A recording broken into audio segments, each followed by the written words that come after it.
नाज़रीन, मीरो ख़ान जे नौजवान तरफ़ां मुआशी मसइलनि ऐं गुरबत सबब तालीम हासिल न करे सघंदड़ शागिर्दनि ऐं शागिर्दियाणियुनि खे तालीम जे ज़ोर सां सरशार करण लाइ अकेडमीअ जो बुनियादु रखियो वियो।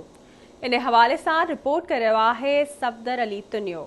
मुल्क जी मुख़्तलिफ़ यूनिवर्सिटियुनि मां तालीम हासिल करे आयल मीरो ख़ान जे नौजवाननि तरफ़ां मुआशी मसइलनि ऐं गुरबत सबब तालीम हासिल न करे सघंदड़ शहर जे शागिर्दनि ऐं शागिर्दियाणियुनि खे तालीम जे ज़ेवर सां सरशार करण लाइ दी Indus Academy of Science Miro Khan जो बुनियादु रखियो वियो आहे, जंहिंमें मुख़्तलिफ़ सब्जेक्ट पढ़ाइण जो शुरूआत कई वई आहे। उन हवाले सां अकेडमी में पढ़ंदड़ शागिर्दनि ऐं पढ़ाईंदड़ उस्तादनि आवाज़ न्यूज़ सां ॻाल्हाईंदे चयो त 4-5 सब्जेक्ट जेके आहिनि उहे पढ़ाया वेंदा। इंग्लिश पढ़ाई वेंदी।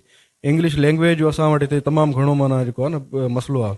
इंग्लिश लैंग्वेज जेके आहिनि उहे असांजा ॿार या जेके फर्स्ट ईयर इंटर ताईं न चवंदा उन्हनि खे कंहिं शइ जी का ख़बर कोन्हे का त लेटर छा थींदो आहे या वर्ड छा थींदो आहे।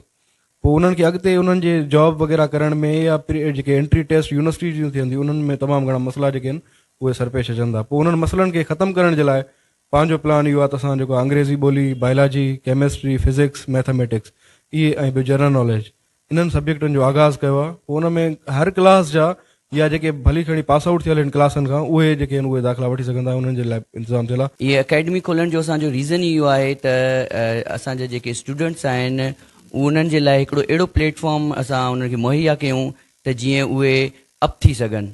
असांजो मीरो ख़ान जेको आहे उहो तमामु बैकवर्ड एरियाज़ में उनखे काउंट कयो वेंदो आहे। असांजी जेका फैकल्टी आहे सभु तमामु विलिंग आहिनि त उहे इन कम खे अॻिते जीअं वधाए सघनि।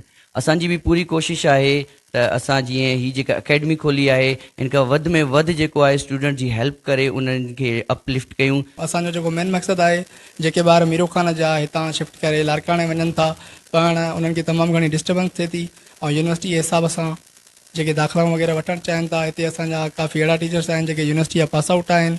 उन हिसाब सां असां सभु मीरो ख़ान सां ई बिलोंग कयूं था ऐं असांजो मेजर मक़सदु इहो ई आहे हिते जीअं पंहिंजे ॻोठ में रही करे पंहिंजे ॻोठ जे माण्हुनि खे सर्वाइव करे सघूं ऐं उन्हनि खे तमामु घणियूं सहूलियतूं ॾेई सघूं education J point of view सां। साईं वारनि जीअं हिते अकेडमी खोली आहे त हिते अकेडमी ते असांखे ॾाढा असां माना हिकु ख़ुशि बि थिया आहियूं।